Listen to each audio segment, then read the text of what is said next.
अस्सलामुअलैकुम, मेरा नाम उसामा इखलाक है और आज इस वीडियो ट्यूटोरियल में हम सीखेंगे कि किस तरह से मेल सर्वर लगाया जाता है, सेंड मेल सर्वर। बेसिकली इस वक्त मैं जो यूज़ कर रहा हूँ वो लिनक्स का एक फ्लेवर है सेंट ओएस के नाम से, और उसका वर्जन 5.10 यूज़ कर रहा हूँ। तो इसकी मैंने एक कमांड फाइल क्रिएट की है, तो उसको हम देख लेते हैं। यहाँ मैंने कुछ स्टेप्स जो हैं शो आउट किए हैं कि कौन कौन से स्टेप्स हैं जो कि हम लेंगे और उसके बाद जो है हमारा सर्वर डिप्लॉय हो जाएगा।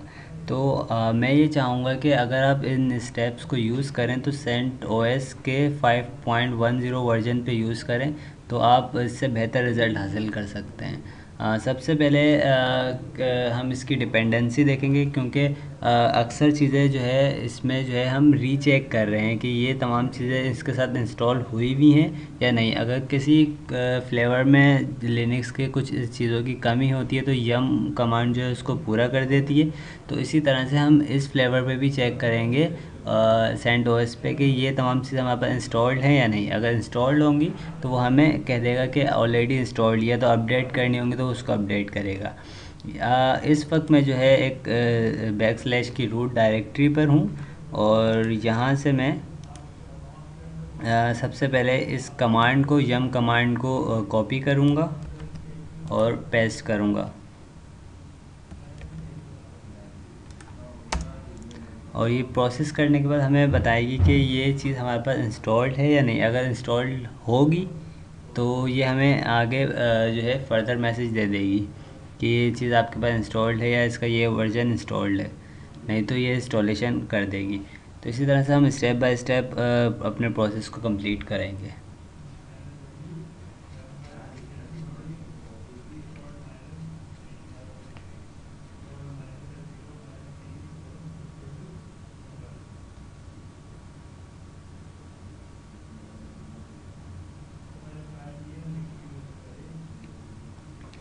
देखें जिस तरह से इसने यहाँ मैसेज दिया कि already installed and latest version nothing to do, मतलब इसके पास इस चीज़ का लेटेस्ट वर्जन इंस्टॉल्ड है, और इस पैकेज का ये मतलब इसका फ़ायदा नहीं है इंस्टॉल करने का। तो इसने लास्ट में लिखा है कि नथिंग टू डू। अब सेकंड हम इंस्टॉलेशन के स्टेप पे आएंगे कि check if send mail is installed और नॉट, कि सेंड मेल हमारे पास इंस्टॉल्ड है या नहीं है। तो इस कमांड से हम ये चीज़ चेक कर लेंगे कि सेंड मेल हमारे पास अदर इंस्टॉल्ड है या नहीं है।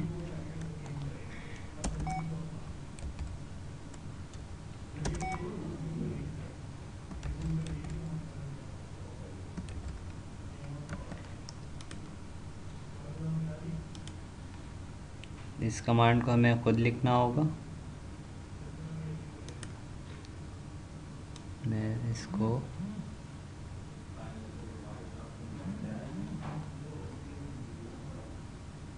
इस तरह कर लेता हूँ।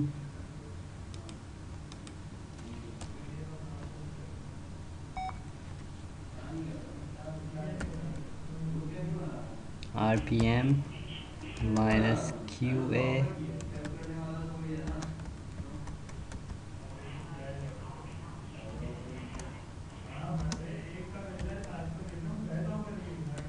grep cmd send, और फर्दर जो है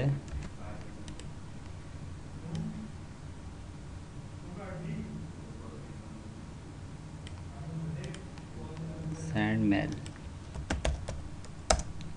इसको मैंने लिखा तो यह हमें ये कंफर्मेशन करेगा कि हमारे पास आइदर इस फ्लेवर में जो है सेंड मेल पहले से इंस्टॉल्ड है या नहीं। तो इसने हमें नीचे कंफर्मेशन दी कि ये वर्जन हमारे पास सेंड मेल का इंस्टॉल्ड है। अब हम नीचे आएंगे, ये वर्जन इंस्टॉल्ड है, तो अब जम के जो है हमारे पास कुछ और पैकेजेस हैं जो मेल को सेंड करते हैं। तो उस पैकेजेस के बारे में भी जो है हम इसको कंफर्मेशन करेंगे।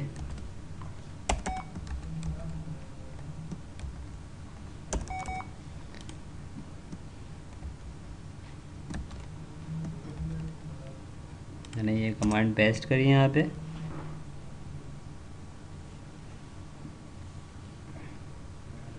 ये भी इसके पास इंस्टॉल्ड है।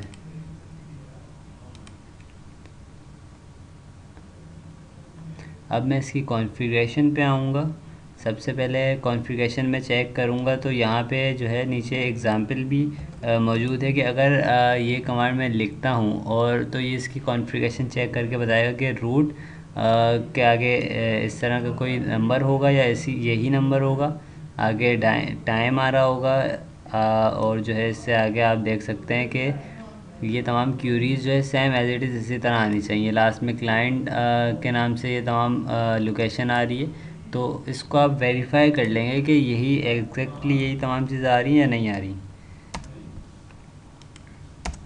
मैंने इसको इंटर किया तो सेम इसने एज इट इज़ ये क्लाइंट के नाम से क्यूरी लास्ट तक वही हमें चीज़ें दे दी। तो अभी सिर्फ हम जो है इसकी चीज़ें देख रहे हैं ताकि वेरीफाई कर रहे हैं कि कोई ऐसी चीज़ ना हो जो मिस हो जाए और जो हमें आगे फर्दर ईमेल के प्रोसेस को कंप्लीट करने में प्रॉब्लम हो। तो ये हम सेकंड चीज़ भी देख लेते हैं यहाँ पे इस कमांड से, ग्रिप की कमांड से।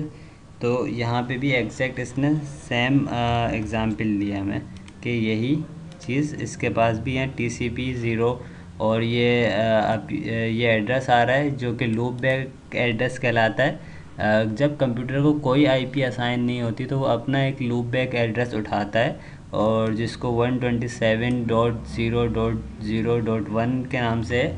तो ये अपने आप को ही जो है आपस में ईमेल कर रहा होता है। ये आप देख लीजिए कि अगर हम एक रियल टाइम इन्वायरमेंट में काम कर रहे हैं तो ये जो लूप बैक एड्रेस है ये आपके रियल टाइम लाइव IP से चेंज हो जाएगा और जो आपके यूज़र्स हैं वो आपके रियल टाइम यूज़र्स से चेंज हो जाएंगे। और उसके बाद जो है आप ये एक कह लेंगे किसी भी क्लाइंट पे जो है इस ईमेल को आप होस्ट करवा सकते हैं और वहाँ से आप एक रियल टाइम एनवायरनमेंट बना सकते हैं। अब हम आएंगे नेक्स्ट स्टेप पर जो कि हमें फ़ाइल एडिट करनी है। इन्होंने यहाँ पे एक एग्ज़ाम्पल दी हुई है कि इस फाइल को जो है आप एडिट करेंगे और इसके शुरू में DNL का जो है आप कोड लगाएंगे और यहाँ पे भी एड्रेसेस दिए हुए हैं तो यहाँ पे भी आप रियल टाइम IP अपनी डाल सकते हैं। तो मैं VI की फ़ाइल जो है फ़ाइल को एडिट करने के लिए होती है और यहाँ पे sendmail.mc फ़ाइल का नाम है। लेकिन इस वक्त मैं बैक डायरेक्टरी पे हूँ रूट की, तो मैं चाहूँगा कि मैं इसको इस डायरेक्टरी पे ले आऊँ etc मेल। अब मैं लिस्ट करूँगा तो ये आप देख सकते हैं कि यहाँ पर जो है sendmail.mc की डायरेक्टरी मेरे पास मौजूद है। अब मैं यही कमांड जो है यहाँ पे पेस्ट करूँगा तो मुझे ये डायरेक्टरी खोल देगा, ये फ़ाइल खोल देगा। अब ये फ़ाइल मेरे पास खुली हुई आ रही है तो इस फाइल का रूल ये होता है कि अगर कोई भी चीज़ आप इंसर्ट करवाना चाहते हैं तो I प्रेस करते हैं। I प्रेस करेंगे तो वो आपको इंसर्ट्स के राइट दे देगा और वो फ़ाइल मैं देखता हूँ कि कौन सी फ़ाइल थी, तो उसमें एक IP भी मौजूद थी। तो अब इसके अंदर वो लाइन ढूंढेंगे कि वो लाइन कौन सी थी। ये मेरे ख्याल में ये लाइन थी और इसमें क्योंकि ये मैंने पहले इस पर जब मैंने इससे पहले जब मेल सेंड की थी तो इस फाइल को मैंने चेंज कर दिया था। तो एग्जैक्टली ये फ़ाइल इस तरह होगी और इसके शुरू में जो है DNL आप ऐड करेंगे और DNL जिस तरह से आप यहाँ देख सकते हैं कि मैंने ऐड किया हुआ है, तो आप I दबा के और DNL ऐड कर देंगे और इस लास्ट में जो है इसको सेव करने के लिए एस्केप दबाएंगे और एस्केप दबाने के बाद जो है बिल्कुल लास्ट में आपका कर्सर आ जाएगा और उसके बाद आप 2 कॉलन देंगे जिस तरह से। अगर मैं देखें I दबाता हूँ यहाँ आके तो मुझे यहाँ इंसर्ट का टैग दे दिया इसने। अब मैं कोई भी चीज़ इंसर्ट कर सकता हूँ लेकिन मैंने यहाँ पे इंसर्ट की हुई है तो मुझे ज़रूरत नहीं है। तो I दबा के आप इंसर्ट कर लेंगे, उसके बाद जो है इस एस्केप की दबाएंगे। जब एस्केप दबाएंगे तो आपके पास जो है कॉलन का ऑप्शन आ जाएगा लास्ट में। जब मैं आप कॉलन दबाऊंगा और WQ करेंगे, WQ करके इंटर करेंगे तो ये देखें आपकी फ़ाइल सेव हो जाएगी और जो आपने चेंजिंग करी है वो भी सेव रहेंगी। तो इस तरह से फाइल चेंज होगी, सेव होगी। ये हम 4.3 भी हमने कर लिया है। अब हम नेक्स्ट स्टेप पे आते हैं। अच्छा, यहाँ पे जो है हमें सैंड मेल की जो है send mail dot C F file की जो है मैक्रोज क्रिएट करने हैं, जो कि आप बआसानी इस लोकेशन पे क्रिएट कर सकते हैं। तो ये सिर्फ जो है एक मैं आपको टर्न बाय टर्न इसलिए बता रहा हूँ ताकि एक प्रैक्टिकली शक्ल आपके सामने आ जाएगी, आप किस तरह से इसको इंस्टॉल करेंगे। क्लियर करा मैंने। उसके बाद जो है ये मैंने कमांड यहाँ पे लिखी, इंटर किया, तो उसने उस लोकेशन पे जाके उसको फाइंड आउट कर लिया। इस वक्त देख सकते हैं कि पहले मैं ईटीसी के अंदर गया था, फिर मेल में गया था, फिर ये लोकेशन थी मेरे पास। तो इसके बाद से ये लोकेशन आ गई है यहाँ पे सामने आपके। अब मैं सेकंड फाइल के लिए जब मैं जाऊँगा तो यहाँ आप देख सकते हैं कि services mail restart, send mail restart, इन सर्विसेज को मैं रीस्टार्ट करूँगा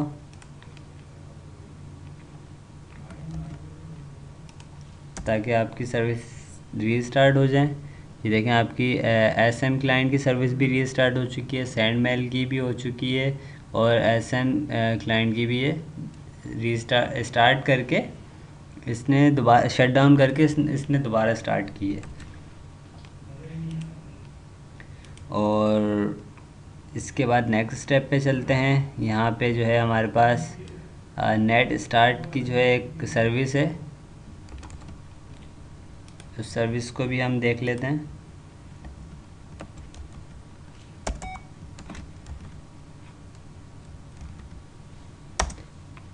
इसको मैं जैसे इंटर करूँगा तो उसने मुझे रिज़ल्ट शो आउट कर दिया। ये IPv6 आ रही है और ऊपर IPv4 दिखा रहा है वो मुझे। सेंड और रिसीव इसकी दिखा रहा है यहाँ पे कि ये सेंड भी हो रही है, रिसीव भी हो रही है। अच्छा, अब जो है 4.7 पे जो है हमारे पास एक कहने के इम्पोर्टेंट स्टेप है, उसको हम फॉलो करेंगे। अब यहाँ पे हमारे पास एक होस्ट फाइल होती है जिसकी लोकेशन उन्होंने बताई हुई है ये रही, और इस होस्ट फाइल के अंदर जो है हमें अपना सर्वर नेम लिखना है कि जो भी हम सर्वर का नाम रखना चाहते हैं, अपना डोमेन का नाम रखना चाहते हैं। जिस तरह आपने देखा होगा कि abc@gmail.com, abc@yahoo.com, तो ये yahoo.com है या gmail.com है, ये एक डोमेन नेम है। तो हमें ईमेल एड्रेस के लिए एक डोमेन नेम की ज़रूरत पड़ती है जिसके थ्रू वो ट्रैवल करता हुआ दूसरे यूज़र के पास जाता है। तो अब मैं जो है उस डोमेन एड्रेस को आपको दिखाता हूँ। जैसे मैं यहाँ पे लिस्ट लेता हूँ तो यहाँ पे हमें देखें, यहाँ होस्ट की फ़ाइल इसने शो आउट की हुई है, लोकल होस्ट। तो इस फाइल को एडिट करके इसके अंदर आपको रियल डोमेन लिखना होगा कि किस डोमेन को आप जो है होस्ट करवाना चाहते हैं। यहाँ से मैंने कमांड vi की कॉपी करी ताकि मैं इसको ऐड कर सकूँ। देखें, vi से एडिट करते हैं और इसके आगे मैंने etc mail local host file इसकी लोकेशन दी, उसको जस्ट इंटर करूँगा मैं। तो इंटर करने के बाद ये फ़ाइल मेरे सामने खुल जाएगी। और जिस तरह आप देख सकते हैं कि यहाँ मैंने वही i से एडिट किया और ये नाम लिख दिए। उसके बाद मैंने एस्केप दबाया, मैंने कॉलन दबाया, उसके बाद WQ दबाया, तो ये फ़ाइल क्लोज़ हो जाएगी। तो यहाँ पे मैं 2 होस्ट ऐड करवा चुका हूँ, www.usama.com, www.usamaakhlaq.com। इसी तरह से आप अपने जो डिज़ायर्ड डोमेन हैं वो आप होस्ट करवा सकते हैं, यहाँ पे ऐड करवा सकते हैं होस्ट नेम में, और उसको जो है आप सेव कर सकते हैं। अब आई से आप एडिट कर सकते हैं, और अगर मुझे इसको बंद करना है तो मैं पहले आपको दोबारा से इसको एडिट करके दिखा देता हूँ। इस तरह मैंने आई दबाया तो ये इंसर्ट नीचे लिखा हुआ आ गया, और यहाँ पे मैं अब इसको कुछ भी लिख सकता हूँ। और लिखने के बाद जो है मैं इसको सेव जब करना चाहूँगा तो मैं इसको एस्केप दबाऊँगा और मैं कॉलन दबाऊँगा। कॉलन जैसे ही दबाऊँगा तो WQ करके मैं इसको सेव कर सकता हूँ। सिंपल। क्लियर किया। अब जो है आप इसको जो है नेक्स्ट जो हमें करना है, एक सर्विस रीस्टार्ट करनी है। ये हम रीस्टार्ट और इसलिए कर रहे हैं ताकि हर जो फंक्शन हम ऐड करते जा रहे हैं इसके अंदर, जिस तरह से अभी होस्ट ऐड किया है, तो इसका मतलब ये है कि आप जो भी चीज़ ऐड कर रहे हैं इसके अंदर, ताकि वो एडजस्ट होती जाए, वो उसके अंदर शामिल होती है। अगर मैं रीस्टार्ट नहीं करूँगा तो वो पहले की डिफ़ॉल्ट सर्विसेज उठा रहा होगा। अब मैंने इसको रीस्टार्ट कर दिया यहाँ पे दोबारा से, और इसके मैं सेंड मेल का ऑप्शन मैंने जो है कॉन्फ़िगरेशन का ऑन कर दिया।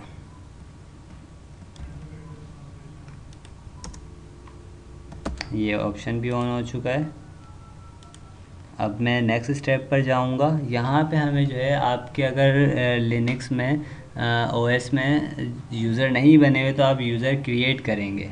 तो यहाँ जिस तरह से ये टेस्ट यूज़र्स हैं हमारे पास, तो मैं इन यूज़र को अगर ऐड करना चाहूँ तो यहाँ पे आप एक कमांड है आपके पास,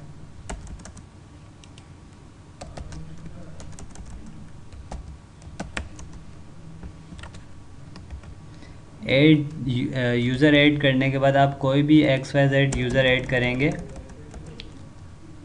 XYZ यूज़र, मतलब इसको एक काम कर लेते हैं, यूज़र ए कर लेते हैं, USER यूज़र ए कर लिया।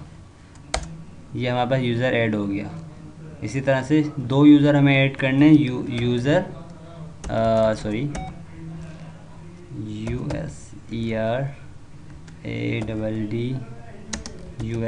यूज़र बी, यूज़र ए और बी हमने ऐड कर लिया। तो ये हमारे पास यूज़र क्रिएट हो चुके हैं। अब जो है हम यूज़र को इस्तेमाल करते हुए आगे हमारे पास जो है ईमेल, ये आप देख सकते हैं कि हम ईमेल सेंड किस तरह कर सकते हैं। ईमेल सेंड करने के लिए जो है मैं आपको तरीका बता देता हूँ किस तरह से सेंड होगा। तो वो तरीका आप अपनाते हुए ईमेल को बआसानी सेंड कर सकते हैं। हाँ, तो मैं ये आपको बता रहा था कि इसमें अब ईमेल हम टेस्ट करेंगे, लेकिन यहाँ जो एक ये तरीका लिखा हुआ है, ये मैंने ट्राई किया था तो नहीं हुआ। मे भी पॉसिबल कि मेरे ओएस में कोई चीज़ ऐसी हो कि जो वर्कआउट ना कर रही हो, या तो ये प्रोसेस सही नहीं है। तो मैंने इसके लिए जगह एक अल्टरनेट प्रोसेस फाइंड किया है, जो कि आप देख सकते हैं। मैंने अभी इसको यहाँ पेस्ट किया है। इसमें हम इको करवा रहे हैं, इको लिखा हमने, उसके आगे हमने बॉडी लिखी, और हमने ये टैग लगाया। उसके बाद जो है सब्जेक्ट लिखा कि क्या सब्जेक्ट है, और हमने फिर जो दो यूज़र्स बनाए, एक फ़र्स्ट यूज़र का नाम लिखेंगे और फिर सेकंड यूज़र का नाम लिखेंगे। तो लेकिन इससे पहले हम ये करेंगे कि जिस यूज़र से हमें ईमेल भेजनी है उससे हम अपने कह लें कि उसको लॉगिन करेंगे। first we have to log in with the user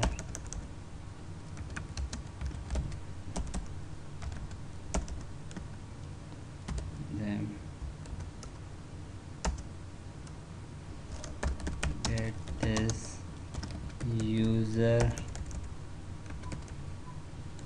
ए और user test user 1, test user 1, इससे हम लॉगिन करेंगे।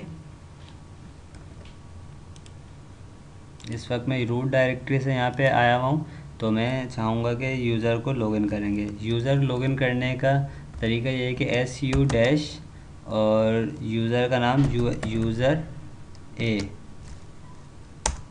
इस वक्त में देख सकते हैं आपकी यहाँ यूज़र ए से लॉगिन हुआ हूँ, और यूज़र ए से लॉगिन हुआ हूँ। ये मैं तरीका यहाँ पे भी अपडेट कर देता हूँ।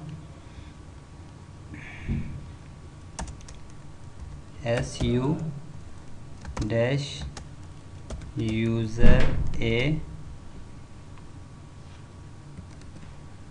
अब उसके बाद जो है ये सेम जो लाइन है मैं इसको कॉपी करता हूँ यहाँ पे और एडिट करके वहाँ पे सेव कर दूँगा।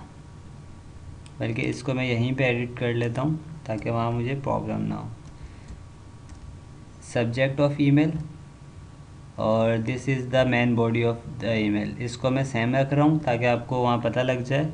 और सेकंड हमने वहाँ डाला था आप होस्ट में usama.com और usama.com, तो मैं इसको यहाँ पे चेंज कर देता हूँ।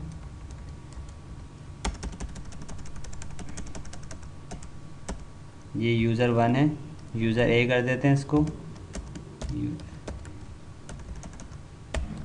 यूज़र ए, और यहाँ पे उसामा कर देते हैं। ये usama.com जो मैंने होस्ट फाइल में डाला था ये वो होस्ट नेम है, और ये जो यूज़र मैंने क्रिएट किया ये वो यूज़र नेम है। इसी तरह से जिस तरह अगर मैं जीमेल यूज़ कर रहा होता तो क्या होता है यूज़र a@gmail.com, तो यहाँ पे हम सेकंड पे भी यही करेंगे कि यूज़र b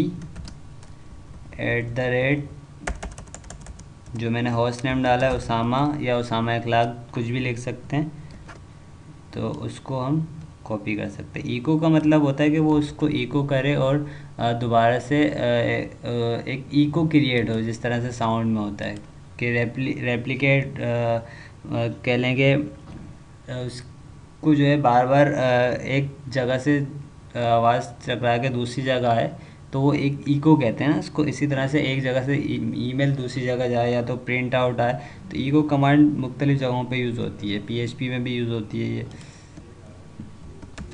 इस वक्त मैं जो है ये कमांड लिखता हूँ और एंटर करता हूँ। अब देखें मेरे पास ये कोई मैसेज नहीं आया है, तो इसका मतलब ये है कि ईमेल जा चुका है। लेकिन हम इसकी कंफर्मेशन किस तरह लेंगे, उस कंफर्मेशन के लिए जो है हम सबसे पहले हमारे पास लास्ट स्टेप है कि टेल की एक हमारे पास कमांड है।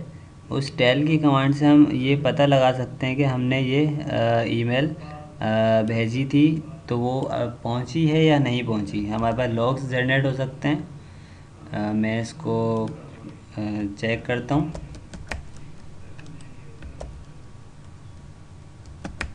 क्लियर, एंटर किया मैंने। अच्छा, ये मुझे कह रहा है कि परमिशन नॉट अलाउड, तो मैं एक काम करता हूँ, इसके लिए हमारे पास एक और कमांड होती है, उसको मैं आपको यहाँ शो आउट करता हूँ। अच्छा, यहाँ मैंने एक प्रॉब्लम आइडेंटिफाई करी है ये परमिशन के हवाले से, कि ये परमिशन इसलिए हमें नहीं दे रहा है कि क्योंकि हम एक समझ लें कि एडमिनिस्ट्रेटर से लॉगिन नहीं है, यहाँ मैं यूज़र ए से लॉगिन हूँ, तो ये मुझे इसलिए राइट्स नहीं दे रहा है कि मैं इस लॉग को देख सकूँ। तो इस राइट्स लेने के लिए मैं जो है रूट से लॉगिन होता हूँ, SU-root, उसके बाद मैं पासवर्ड अपना डिज़ायर पासवर्ड डालूँगा और यहाँ मैं लॉगिन हो गया। अब मैं जो है इसको सेम एज इट इज़ यही कमांड दूंगा, तो ये मुझे इसका रिप्लाई बैक करना चाहिए। अगर इसने रिप्लाई किया तो इट्स मीन कि मेरी ईमेल फॉरवर्ड हो चुकी है, और ये इसने रिप्लाई कर दिया है। और ये मुझे बता रहा है कि लास्ट ईमेल मैंने इस टाइम पे सेंड की है, और यह इस यूज़र को टू किया है मैंने, और ये पूरी यहाँ मुझे इसने डिटेल्स दे दी हैं। इसका मतलब कि मेरी ईमेल सेंड हो चुकी है, और उस वक्त मेरी आईपी क्या थी, रियल टाइम आईपी क्या थी, वो भी मुझे बता रहा है कि ये आईपी थी। तो ये इस वक्त मेरा मेल सर्वर सक्सेसफुली वर्कआउट कर रहा है। तो ये था आज सेंड मेल के हवाले से वीडियो के हम किस तरह से इसको कॉन्फ़िगर और इंस्टॉल कर सकते हैं। उम्मीद है कि आपको समझ में आई होगी। आप लोगों के टाइम का बहुत शुक्रिया। Thank you.